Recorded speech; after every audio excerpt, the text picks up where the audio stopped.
बुद्धिमान सरपंच। दरवाजे पर मिली बुढ़िया मेरी पत्नी है। एक गांव में एक वृद्ध सरपंच रहते थे।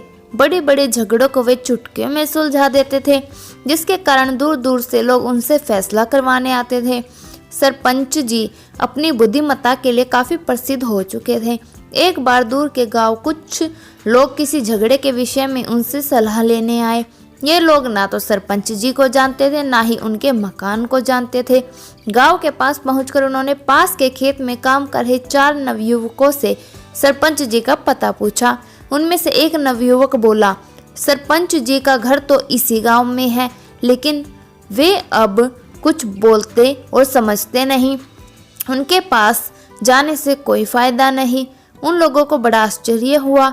उन्हें तो बताया गया था कि सरपंच जी पूरी तरह स्वस्थ और स्वकुशल हैं। उन्होंने विचार किया कि अब यहाँ तक आ गए हैं तो मिलकर ही जाएंगे। वो आगे बढ़ गए।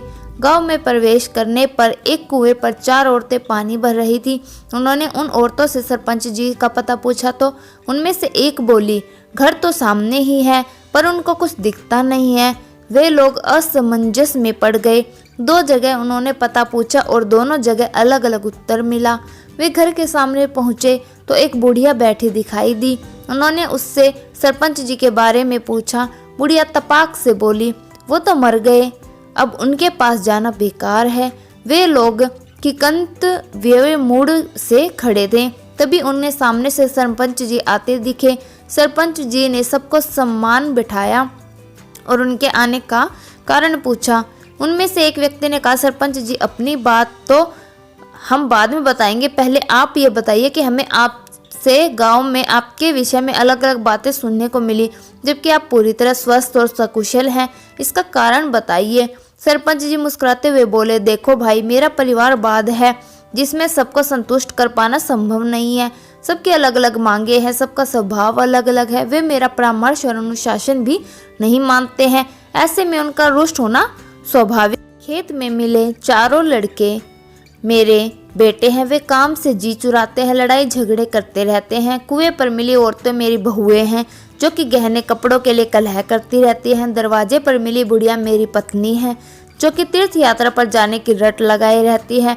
मैं इन सब की बातों पर ध्यान नहीं देता, उनकी बातों को अनसुना करता रहता हूँ। इस तरह से मैं कलह को टालता रहता हूँ। भले ही वे मुझसे असंतुष्ट रहते हो, किंतु मेरे घर में शांति बनी रहती है।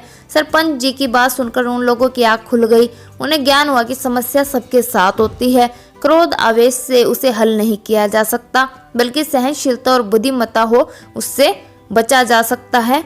सीख। यह शॉर्ट स्टोरी हमें सिखाती है कि धैर्य और सहनशीलता के द्वारा कलह या झगड़ों को टाला जा सकता है। ऐसी ही प्यारी कहानियां सुनने के लिए हमारे चैनल को लाइक, शेयर और सब्सक्राइब करें।